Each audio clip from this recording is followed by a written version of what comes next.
This is your election headquarters, and the governing New Patriotic Party is launching its manifesto for the 2020 general elections on Saturday. The event will take place at the University of Cape Coast in the Central Region, where the president is currently touring. President Akufo-Addo has been interacting with chiefs and people of some communities in the Central Region. In Elmina, he cut the sword for the construction of the Elmina Fishing Port project, expected to boost fishing in the town. It will also include the Elmina Fishing Rehabilitation and Expansion Project that was originally set to be financed by the CDB loan from China. Addressing chiefs and people of the area, the president indicated government had secured different funding from Belgium for the construction of the fishing port. He explained the project will first seek to upgrade the existing facilities such as the administration building and dredging of existing port, among others. Government recognizes the significant contribution of the fishing industry to our non-traditional export market. In spite of the good strides we have been making over the years in the industry in relation to infrastructure development for fishing communities, we believe that we can do more in terms of export of processed fish and fish-related products to rake extra revenue for our country. Government continues to make deliberate efforts to make value addition a priority through policy interventions for companies. I urge the Ministries of Transport, Fisheries and Works and Housing, the contractors and consultants to work closely together to execute this project diligently and ensure it is completed on time and on budget. Once completed, I appeal to you to help ensure that a prudent maintenance culture is adopted by management in the use of the fishing port. All of us must appreciate that the deterioration of infrastructure and other assets of state are an enormous drain on our national resources, and this port should not suffer the fates of other facilities with a poor maintenance culture. The Nanum and residents of Elmina, I thank you for your continued support for the work of my government in my first term, and God willing, with 4 more for Nana and the MPP, we shall all gather here to commission this project soon. The president also announced the policy of revenue sharing with traditional authorities where castles and forts are located, and also promised the Omahene of the Edina traditional area some support to build a palace. The construction of an additional administrative building, a shed for the fish market, a shed for fishing net mending, 2 cold stores and ice factories, a new slipway for bigger vessels with a boat refurbishment area, a toilet block, and a daycare center. The project will also provide beach and coastal protection works, as well as restoration of the area in front of the Elmina Castle to enhance tourism. I want to reaffirm, in response to Edina Mahin, the statement just made by the Minister for Tourism, Creative Arts and Culture, that a new policy is being worked out to enhance revenue sharing with traditional authorities of the location of our castles and forts along our coast. So Nana Kondia, you will hear from us soon, and you will also receive assistance to complete John Ajekun Kufuor's construction and of a new palace for you. A chief of your standing should not be exposed to the threats of a landlord. You should be your own landlord. Well, the NPP is hosting the Manifesto launch of the 2020 elections virtually. Zoom platforms have been set up for all other party members across the nation and the globe to join in the launch. Well, your election headquarters will be here to bring you all you need to see and feel from that particular manifesto launch as well. Director of Communications of the party, Yaobuabe Asamoah, has been interacting on the AM show, and he reiterated how important the launch is in the political campaign strategy of the party for the 2020 elections. I think what the Vice President did feeds into what we are going to outdoor tomorrow, and that is our manifesto for the 2020 election, and more importantly, looking at what we seek to do going forward into 2024. So over the 2020 to 2024 period, what do we do to consolidate what we have done between 2017 and 2020? That will be the focus of what we do. I like you saying that this is a great time for the party. Indeed, the party, which is the mother of the government, and clearly, whilst we are in charge, the government being the main instrument, has demonstrated that it is willing to lead, deliver on the difficult issues, and listen at the same time. Because public policy is a multi-headed animal. And that animal, you seek to take advantage of as many heads as possible at any given time. But people also fall through the cracks. We've governed in the expectation that the difficult decision, which will need to move the majority of the people, will also create cracks that a few fall into. And therefore, you do vulnerability nets to try and catch as many people as possible. But it's an agenda in progress, and we want the opportunity. We are seeking the opportunity. We are asking for the opportunity in all humility to continue with what we've started. Now, what really is the feeling within the party? Mr. A, who I used to be with, has been favored to lead. What about me? And if me is not magnanimous and me will not wait for his or her turn, then you have a little difficulty there. But on the whole, the party is in sync of the government. On the whole, the grassroots of the party believe that what we are doing for the people of the Republic is more important than their personal gain. And therefore, we are on course. Now, typically for a governing party, there's always a thin line, right? In trying to make sure the structures of the party work, it is not neglected while in government. How have you been able to manage that? We have continued to improve, pursue and improve what we came to meet, which is that at a certain informal level, the party leadership is very close to the top leadership of the government. In the New Patriotic Party, for example, our constitution demands that the sitting president and past president be part of our governing structure. So the sitting president is a member of our steering committee. And when the president comes to steering committee, I can assure you that he comes as a guest of the chairman and the general secretary. He doesn't come to be in charge of the meeting. So that is how you manage the structure. So at a national level, you have the government, which is clearly headed by His Excellency President Nana Akufo-Addo. Government comes out of the MPP's victory at the election 2016.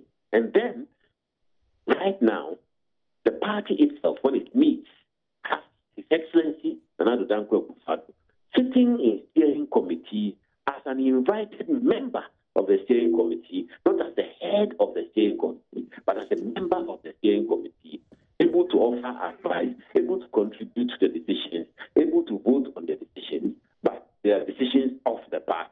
It's the chairman of the party who heads the steering committee. So it's a symbiotic process. We just have to continue improving it so that party impacts government policy, and government policy reflects the needs of the people which the party represents. So typically on Saturday, what will we be seeing?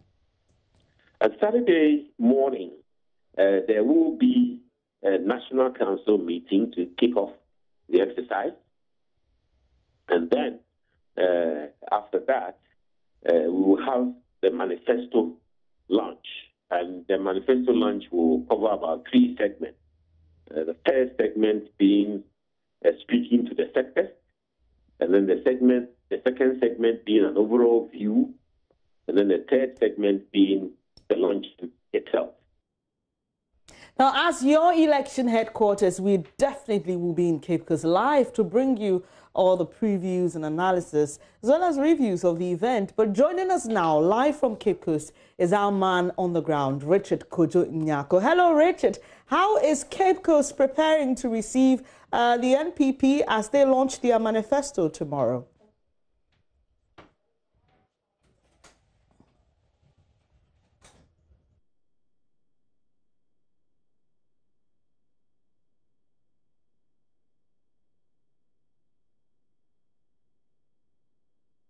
The event venue for the launch of the 2020 manifesto of the new Patriotic Party. It is scheduled for tomorrow, but ahead of this event, there are so many things that are happening. There will be some, the manifesto would be presented to the National Council before finally it would be outdoor to the general public. Preparation-wise, in terms of security, the event hasn't taken place, but I can assure you that a lot of security personnel are on the ground at the University of Cape Coast. They are putting things in shape. You see the event venue, the new examination center, that's at the University of Cape Coast, is been decorated with the colors of the NPP. There are banners, there are posters and other things. But we have been informed that it is going to be a virtual one, and so it is strictly by invitation. This because they want to ensure a strict observance of the COVID-19 protocols, and so platforms would be designated at some various points, so people can go and have a viewing. They say that it will also even be on social media, so people should not even bother to troop to the event venue because of the protocols that we have. I have got the regional secretary of the party, Richard Techimensa, with me to throw more light on what really they have put in place to assure us whether the program would be, how the program is going to be like. Good morning. Good morning, Kojo. So tell us, preparation-wise, how ready are you? Kojo, we are really ready for tomorrow's manifesto launch. As you've said and you've seen around, preparations are seriously ongoing for tomorrow's program.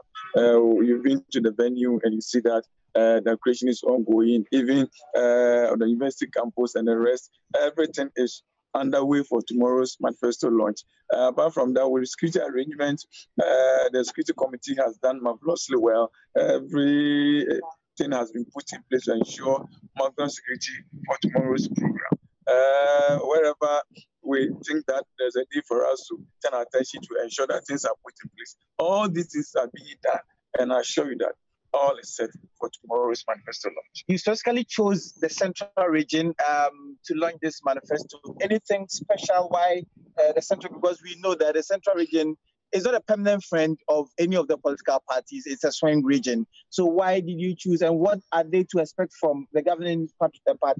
Kojo, you know, the central region did play a critical role in 2016's victory, where we had 19 out of the 23 seats that we have in the region, had 53% of the popular vote. And this is a swing region. So the swing region gives you such a huge vote, which contributed massively to 2016 victory. Then there's a region that needs to be rewarded. So if you remember, in 2017, the National Party came here for the annual delegate conference, and 2022, the National Party is coming here for the manifesto launch. It tells you how critical central region is in terms of elections, and therefore the new Patriotic Party is not going to take this for granted as far as central region is concerned. We are doing everything to ensure that we win all the 23 seats and also win at least 60% of the popular vote.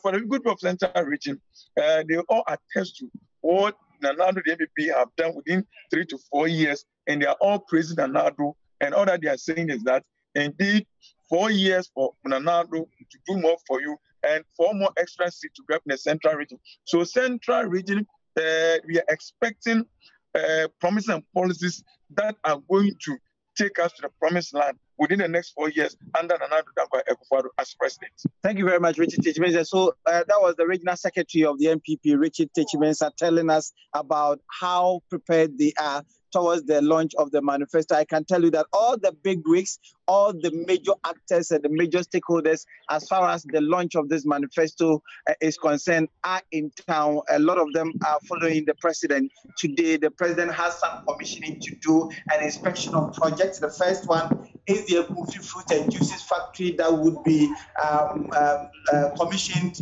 anytime soon. The president is on air at ATL FM where he's granting an interview there. The second commission will be at Casa Europa, the potato processing factory, and then there will be another inspection of an ongoing project at the landing beach at Manford. So that is the itinerary of the president. From that place, they will retire to Cape Coast, and then they will present the manifesto to the National Council, and then tomorrow the manifesto launch will come. Richard, it's good you didn't mention what the president is doing, because he's been in your region for some time. But tell us, we've seen some videos where people seem to be very excited about his presence as he went to the Western region. Tell us how people are reacting to his presence in the Central region. So yesterday, I can tell you that when the president went to Elmina to cast off for the Elmina fishing port, the people were excited. We had the chief fisherman of Elmina praising the president for even giving them outboard motors, something they had cried for. The chief of Elmina also placed some request before the president that where he stays is someone's apartment, and so it's very difficult for them to adjudicate cases when they come before them when those people are involved, and so they threaten them with ejection. But the president promised that they are going to get some support. Also, another policy was announced that there is a revenue sharing of the castles and the forts. And so when they get the revenue, they will share the revenue with the traditional authority. From there, they went to Jufo-Praso, and then they inspected the construction of the bridge over the Pra River at Jufo-Praso. Thank you very much, Richard Kodonyaka there. He's a man on the ground, and tomorrow the team will be joining him and will be bringing you very comprehensive coverage of the NPP's manifesto launch. So don't worry, if you can be there, you can stay, or you should stay with your election headquarters as we bring you all you need to know about that particular event. Now, the Central District Assembly says many of its infrastructural projects were not captured under Vice President Dr. Bawumia's recent list. Out of a total 41 projects undertaken by the district, 15 have been completed, with 26 at various stages of completion. District Chief Executive Kojo Banahini Bidiaka says more projects had to be excluded from the final list presented for publication because they were at their early stages. Nanaya Aljima has been following up on some projects captured under the Vice President list of infrastructural projects. Perhaps the biggest among projects captured in the district include the One District, One Warehouse project and an ongoing common user maize processing facility. Both projects sit adjacent to each other. As the factory financed by the Rural Enterprise Program progresses, the other, financed by the Ministry of Food and Agriculture, had no contractors on site. From a layman's view, both structures are more than 50% complete. On education infrastructure, the Kwaman Presbyterian SHS has benefited most, with 2 completed structures and 2 others still under construction. However, it was realized that rehabilitation of the road linking the school to Kwaman Township had stalled and gradually deteriorating. It was either not captured by the document or wrongly labeled as Insuta Kwaman SHS Road, which is non-existent. Assembly member for Kwaman, Wofanoche, explains occasional flooding of the area is eroding parts of the road.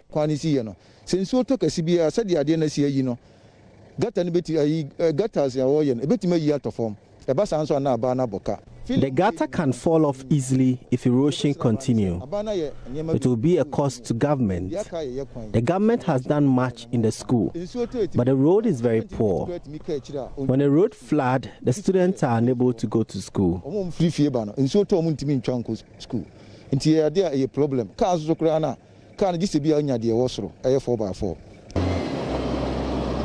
It was realized that 8 kilometers of road captured in the district is being constructed. This is the Biposo Insuta Road in the central district of the Ashanti region. It is one of the several road projects captured by the Vice President, and through to his words, work is ongoing in earnest. And after this stage, Asphalting will begin.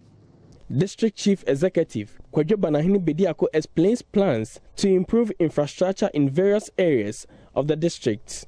You see, the ones that have not been completed yet, as at the time of putting up the records, were not added. So I can tell you there are a lot of schools since February that have been completed. We will do 2, 3, 4 projects and we finish it. And we'll start using them since we came. It's not like you start and you leave it. No, we don't do that. 2, 3, 4 projects. We have findings, we pay contractors, they finish it. 6 months maximum. It is finished, we are using it. And I can tell you, get fund projects are abound in almost all the secondary schools, minimizing the number and the challenges of accommodation that we used to have. For Joy News, Nana Ojima reporting. Let's now speak to the man who's been applauded for doing the story. Hello, Ahiming. It must be really exciting for you seeing that your work has brought some relief to the people of Inshaeso. Yes, it is not only relief and happiness to me in person, but to the entire Joy News team. Remember, we work as a team, right from the editors to the drivers who will take us to the site, and then the camera technicians who also assist us in putting these reports together. So for the entire team, yes, we are happy to have gotten to this stage. But it's unfortunate that one of the editors, Said Ali Yaqub, through whose innovative ideas we came up with this story, couldn't live to witness this whole episode. For now, I want to dedicate this project to Said Ali Yaqub for the role he played. And wherever he is, I'm sure he'll be happy once the people of Inshaeso are happy and commending the multimedia group. For everybody who contributed to this project, we say Ayuko, Benis. Yeah, really touching tribute there to Said. So you went to this community to work on a different project. Then you saw the school building. Tell us. Yes. Tell us more about what led to you saying, no, I would focus on this story as a single story. Yes, I remember in 2017, this investigative project that I did, it was dubbed The Violent Shepherds. It was a project that looked into the farmer-herdsman clashes in Agogo. This issue has been with the Agogo people for over 40 years and still counting until our intervention. I'm saying our intervention because it was a Joy News documentary. So throughout my investigations, 7 months that I spent on this project from the Ashanti, Eastern and Bono Ahafo region then, I realized that the people of Inshaeso stories was quite different.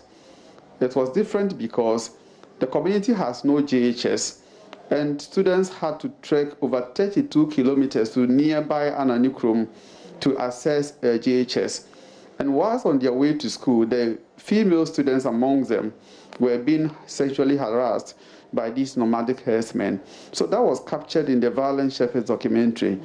Then within the same period, our editors introduced the Joy News Agenda segment, which looked into the deplorable and dilapidated infrastructure in schools.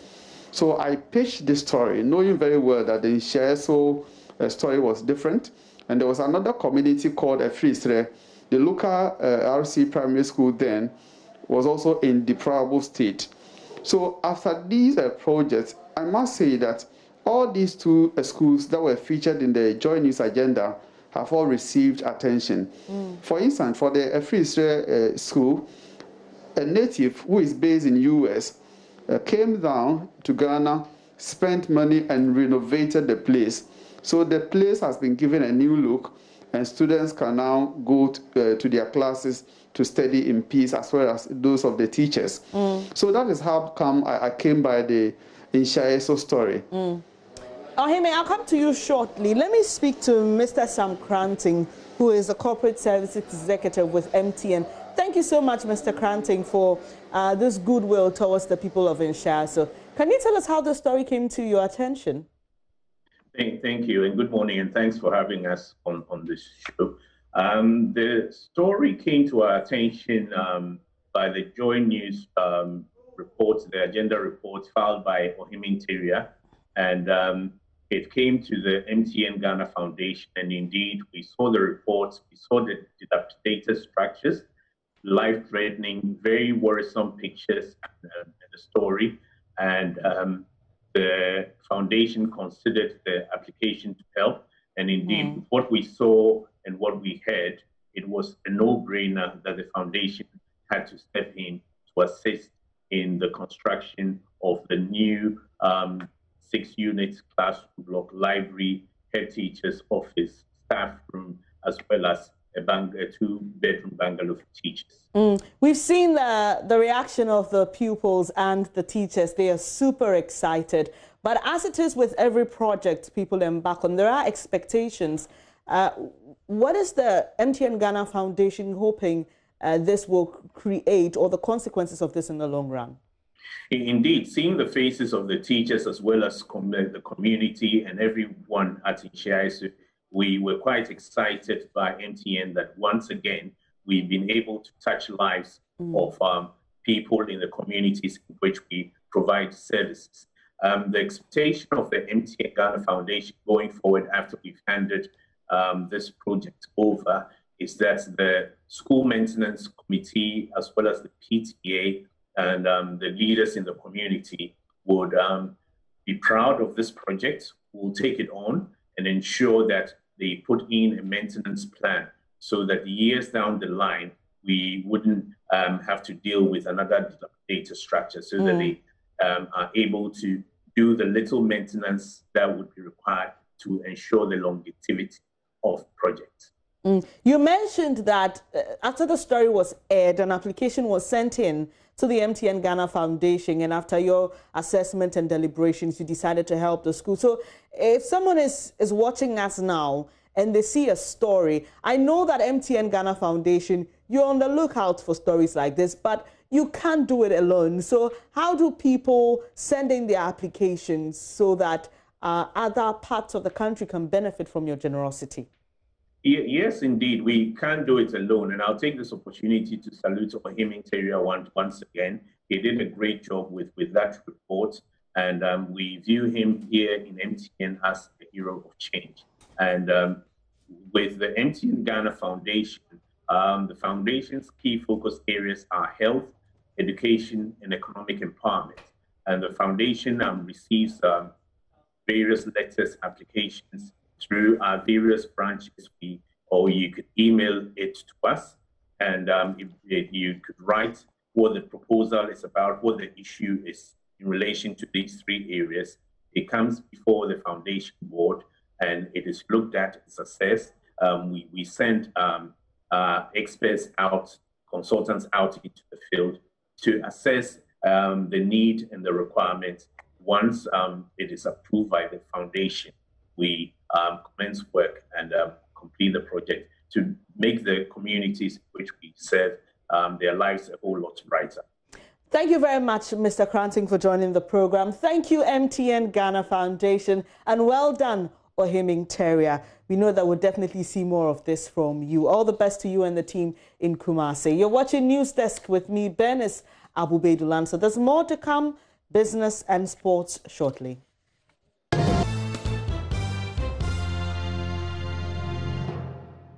Hello everyone, it's time for business with me, Charles Aitib. Now, the Ghana-India Advisory Chamber has entered into a memorandum of understanding with the Ghana Agribusiness Chamber. This is all as part of efforts to boost agribusiness and the production of food, especially when COVID-19 has increased demand. There is more in this report. As the scourge of COVID-19 ravages food security worldwide, CEO of the Ghana-India Trade Advisory Chamber, Dominic Odo-Entry, has called for more creative ventures in Ghana's agribusiness value chain to safeguard food security. It's a very rough time, but it also gives you the opportunity to think outside the box. You can always not do the same thing. You cannot always have one business that you operate. You have to be able to be strategic enough. So, for our members, I don't think it's just my members, but most of other entities. It's a challenge, but at the end of the day, challenges are part of life. They are part of business, and therefore you should prepare for it.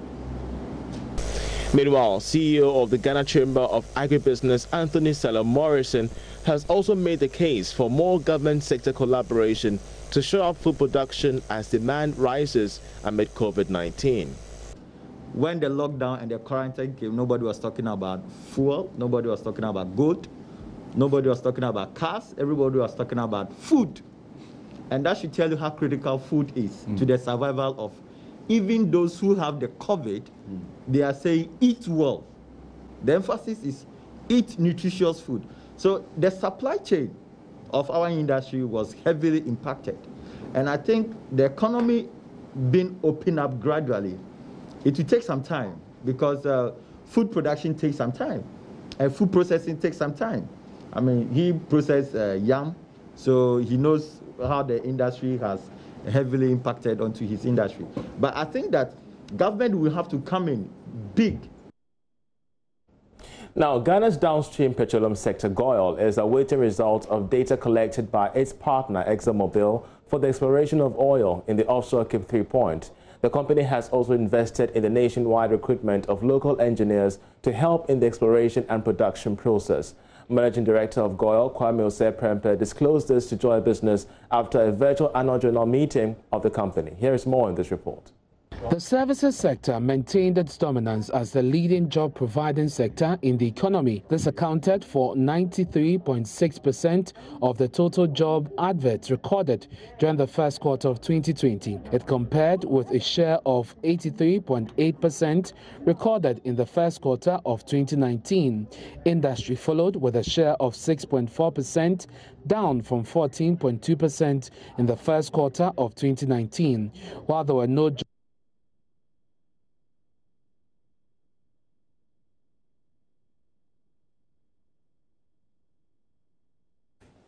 Well, we do apologize for the mix-up there, but we have more stories at midday. Do stay.